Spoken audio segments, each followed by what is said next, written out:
Hi, welcome to the award-winning Ed Brown Show. Got a special guest here. I tell you, we're talking about a lot of things. You're talking about ISIS. What is it, ISIS? Well, we're going to talk about a little, but we got Michael Braxton, a retired Foreign Service officer.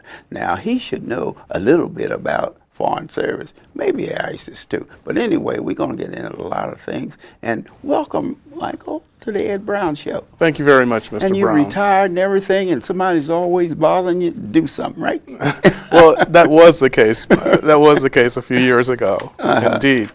And I suppose most recently, some of the projects that we worked on had to do with managing crises at our embassies overseas and trying to get people working at the embassies prepared for crises ranging from natural disasters to terrorist attacks. And one of our main focal points of terrorism were those perpetrated by Islamic extremists.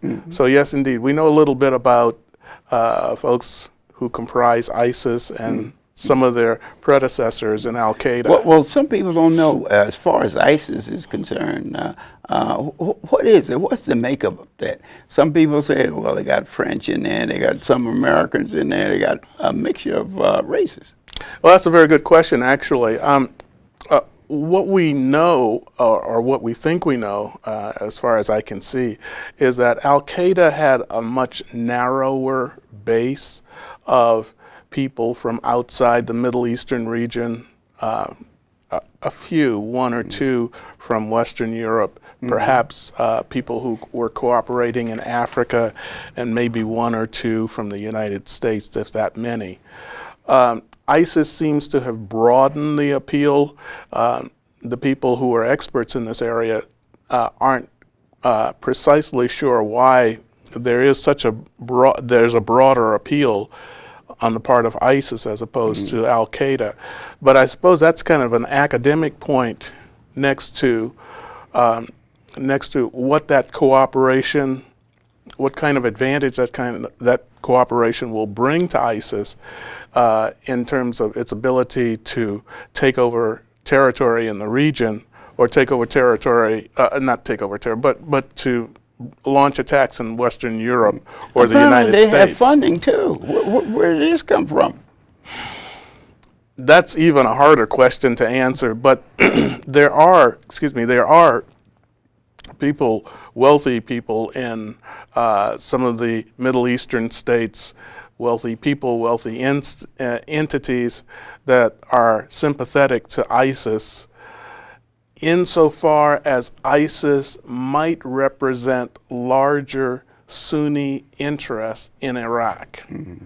And because, as the theory goes, because the previous Shia government in Baghdad so disadvantaged and dismissed the Sunni became quite aggrieved and angry, and they were very susceptible to the advertising and appeal of ISIS.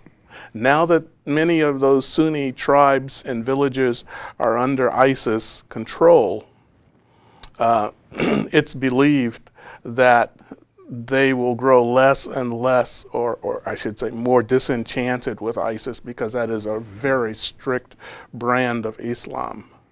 Well, it seems like the thing that most people have is a brutality that's involved in ISIS that the others didn't have. Yeah, there was a predecessor to the current ISIS leader, al-Baghdadi. His name was al-Zarqawi, and he was fairly brutal as well. But in both instances, Al-Qaeda admonished al-Zarqawi and al-Baghdadi that their brand of Islam is too brutal, too cruel, and too extreme. So it's an interesting conundrum. It's a problem within a problem that's, and at the core of it, it's a puzzle, because we don't understand how they attract. We don't understand why they can continue to attract when other fairly significant Sunni groups have been disenchanted by them and also admonished them against this kind of cruelty. Still, they continue to grow. I see. Now, these are different Arab tribes based on religion. Is that correct? These are, first of all, there's a major division between the Sunni and the Shia. In addition to that, there are smaller sects that really don't figure into this equation. Then, in addition to that, there are leaders who interpret the Quran differently. That well, same thing with the Bible. That's why we have different religions here. There's different the Episcopalians, Seventh-day Adventists. You go down the line, Baptists. Exactly, and to a certain extent, that's apt. Where we draw the line, of course, is fighting. Right. And being cruel towards one another, although there was a time historically when there was considerable fighting along sectarian lines among Christians. In religion, yeah, right, sure. Right.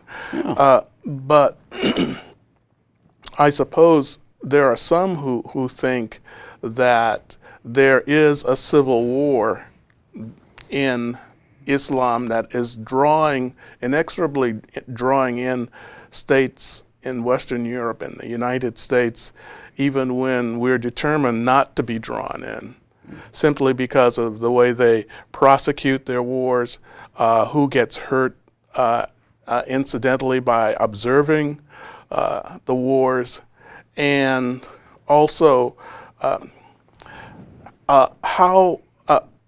what they plan to do should they be successful in the prosecution of the current war they're in. Well, really, what are their goals?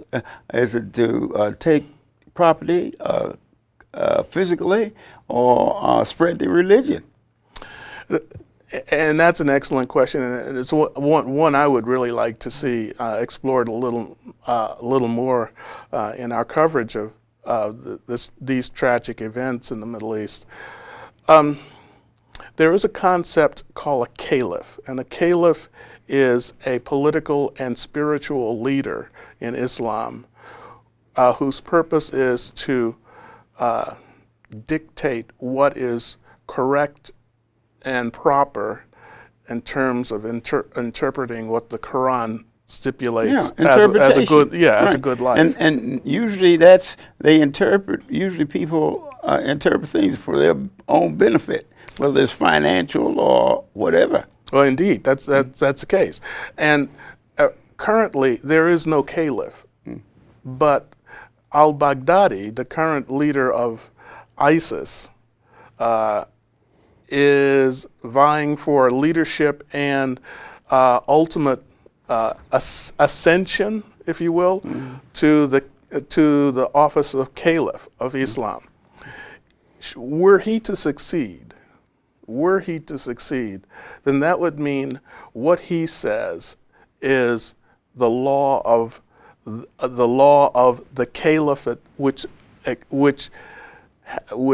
has been built around him. So the land he intends to conquer would be the caliphate. He would be the caliph, and you would have a kingdom under the caliph that would resemble the kingdoms in Syria and Iraq hundreds of years ago. Those were caliphates. The conquering Baghdad and the capital of Syria, Damascus, would be a major achievement for al-Baghdadi, who is the current leader and wannabe caliph of a new Islamic state. And so that their purpose is to really spread their religion along with it's a dual thing there, physical transfer of land and their religion. Well, indeed, you're right. It's military conquest. It's a religious its religious control and its political dictation.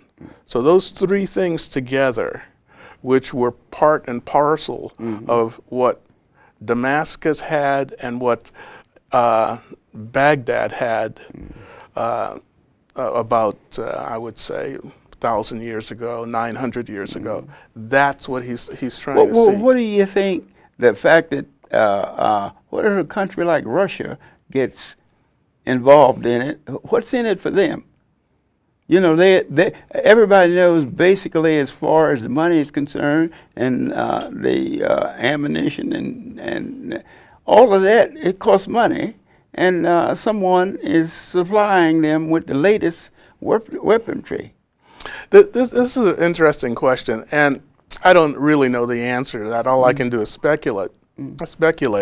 But if you're sitting in Moscow and you're trying to extend your power south into Ukraine and into other areas, and the blocking force is a Western alliance led by the United States. Right. You want to do that at a time when the United States and its alliance partners are busy, exactly, with something else, somewhere else. If you know, looking at this situation from the view of Moscow, it seems to me, the possibility that there is a solution, a military solution, that would be advantageous to the Western alliance must be fairly clear to the people in the Kremlin, since I just saw on TV that, that they found a resolution to the Ukrainian crisis. So with absent any other information, I'm concluding that the Russians might feel that this little event, not little event, but this tragic, these set of circumstances in the Middle East are likely to be resolved in a way that favors the West. And that means that Russia's involvement in the Ukraine probably needs to come to an end because of the financial pressure, the ability of the West to impose painful financial sanctions and economic sanctions. So that's why Russia is trying to make deals with, in order to take the pressure off of them, because their agenda is really similar. It's not. I don't think they're trying to conquer any land, you know, anything like that. But they're just trying to get on the side of the winner, whoever it is.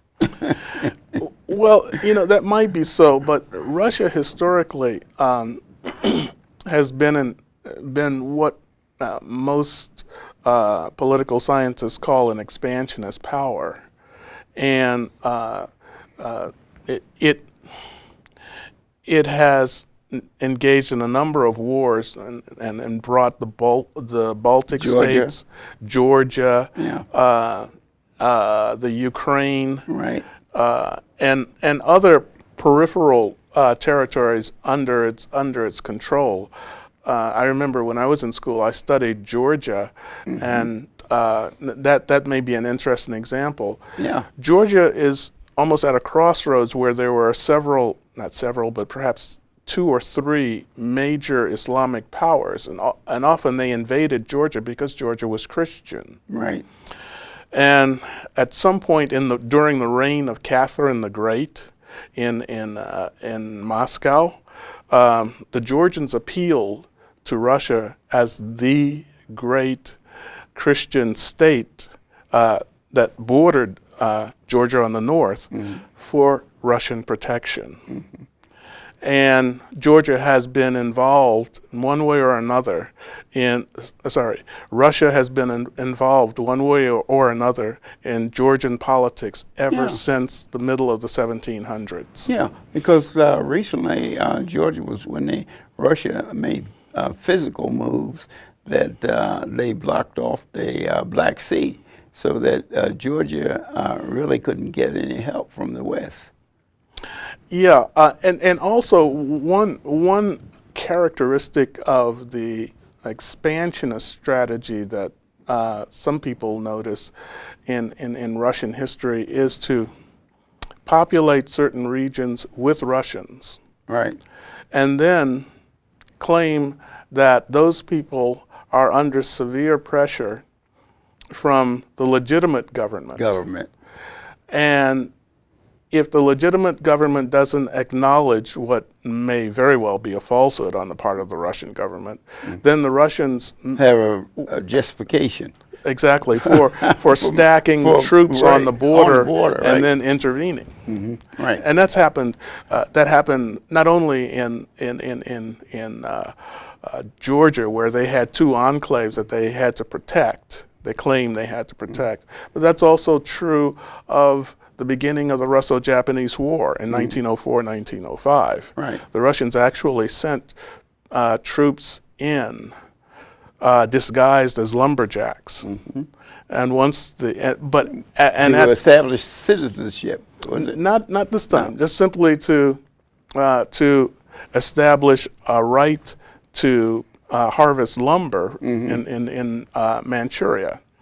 At the same time, the Russians were negotiating with the Japanese on its entry and exploitation rights in Manchuria. Right. Once the Japanese discovered that the Russians were already present masquerading as lumberjacks, they attacked. Right. So that was the reason. That was one of the major reasons. One of the major reasons for that war. So what do you think as far as ICE is concerned? The fact that our allies are awful quiet, and to the point that NATO that is set up to really all the Western nations.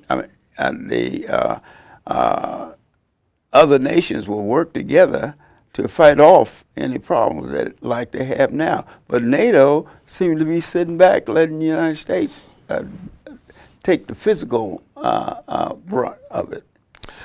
Actually, NATO, what's not generally understood, in my view, is that NATO was set up to protect Western Europe. Right. And it's the North Atlantic Treaty Organization. So, excuse me, initially it was problems that that affected the interests of the members of the North Atlantic Treaty Organization and the geographical area comprised by the North Atlantic. Yeah. These are what NATO calls out-of-area conflicts, and there's been a lot of discussion and much less decision on who will participate. Take part physically. Right. Involved in that. Libya was one instance, and forgive me, my memory doesn't allow me to extend to any other region, with the possible exception of the Yugoslav wars in the late 90s. But NATO has rarely coalesced behind a policy of conducting wars out of area. If NATO gets itself involved in this ISIS conflict, that will be very interesting. Yeah, but bears watching. Yeah, well, but see, you have to look at the Russian whole card. The fact that they control all the gas going into those areas. The pipeline, the gas pipeline, goes right through Russia. And Russia is supplying, gas to those different countries, including France and Germany. That is a problem that really, I don't know what the answer would be for those Western European powers. I know that their energy needs are so large that it seems to me it would be in Russia's interest to behave properly if it wants to move to the level of a monopolistic supplier. But aren't they that way now? There are still alternatives from Iran and other Middle Eastern sources. and Russia has to be very careful because these sources can, to a certain extent, replace Russia in this calculus. It's hard, but there's also I'm trying to remember the name, Azerbaijan, which is a major supplier, along with Iran and their neighbors. Right. The Saudis, the Emiratis, the Qataris, all of these states are able to supply a certain amount of the shortfall. Well, the energy control, controlling the energy, right? And you notice that China is quietly, not making any moves one way or the other. Yeah, they are in that region. The European. You talk to European region where possibly the Russians don't want to be part of NATO. There's other countries like Georgia and all that want to be part of NATO. So I mean, what do? You got China sitting back, not making any commitment one way or the other.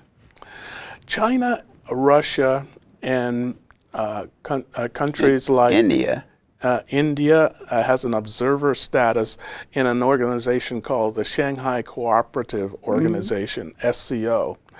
I'm not sure. I'm not sure what the ultimate political purpose of the Shanghai Cooperative Organization is, but I do know that the states that have membership or observer status are discussing energy sales and the availability of energy for for states that are that buy oil and gas, like South Korea, Japan, and China. But the fact that China is also looking for energy sources in other places like Africa suggests to me that Russia cannot supply all of its needs. Right. They're in that. Well, what do you think about the fact that Prince George County has a new mosque in Lanham, and I've been going by there, and I just wonder, what does that mean? It's right there near NASA, off of right behind the high school there. What do you think? It's a multi level type of mosque. It's not just a school that they turn into a mosque. I think that's very interesting when you mention that, because we know that in New York there was a large protest against the building of a mosque or the presence of a mosque following 9/11. And we know that in our country there are mixed feelings about the presence of mosques in certain neighborhoods. Right. And now they are in the middle of the neighborhood. Lanham there, right by Duval High School. Well, the size of the mosque judging by the size of the mosque that you're describing, it seems as though it's being financed by major financial sources.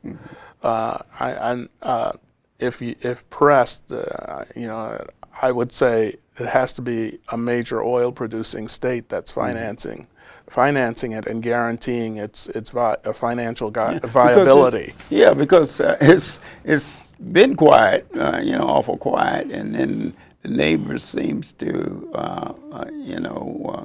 have a little thing going about parking around the area there, and I just wondered, is that a sign of expansion or what? I suppose the title to construct a mosque would be fairly easy to find out, to discover. What I find also interesting is that it's one thing to have a mosque in America. It's another thing to have a Christian church in, let's say, Saudi Arabia. Right. So there's no equivalence here. So what would be the idea? Recruitment? Some people are talking about possibly recruitment even the young people since it's near high school. That has happened. Have been recruitment drives in the public at large, where certain people have decided that Islam is the religion, will be the religion of their choice. Right. There's recruitment in jails where inmates have decided that Islam will be the religion of their choice. What the ultimate outcome will be, no one can tell, but we do know that, I mean, you and I know, and lots of other people know, that there have been many, many protests in this country, as well as in Western Europe, Right. where countries like Greece and Italy have had major, major difficult discussions about the presence of mosques in certain areas. Yeah, Spain that's as well. what I'm saying. Well, it seemed to be sort of quiet, other than neighbors that are affected by the construction. That the move made and the quality of the mosque is not a renovated school or something like that. This is a structure costing a lot of money. Yeah, and it's, you know, the famous line from the movies, if you want to know what's really happening, follow the money. So those who are really interested in the construction of this mosque probably need to follow the money. Well, I just wondered, you know, what does it mean, you know, and the people, even some of the officials are quiet about it, you know, and I just wonder that type of structure coming into the neighborhood, is that a sign of recruitment? Well, you know, as we were discussing, there probably is documentation that allows for permitting and construction of that structure, and that's probably one of the first places you need to, you know, someone would need to go to find out who purchased the land, who's providing the building materials, what the ultimate design is supposed to be, and actually who will own and operate it later on. What would they build? Is that normal for them to build a facility like that in foreign country? It is. It is. And I think it goes back to a basic philosophy of land and territorial acquisition that Muslim fighters have adopted. Land once conquered and acquired can never be returned. And I that's what the cowboy said. I didn't know that. Really? Oh, okay. Okay. They say you want to get your you know, you get your shotgun and pistol, and you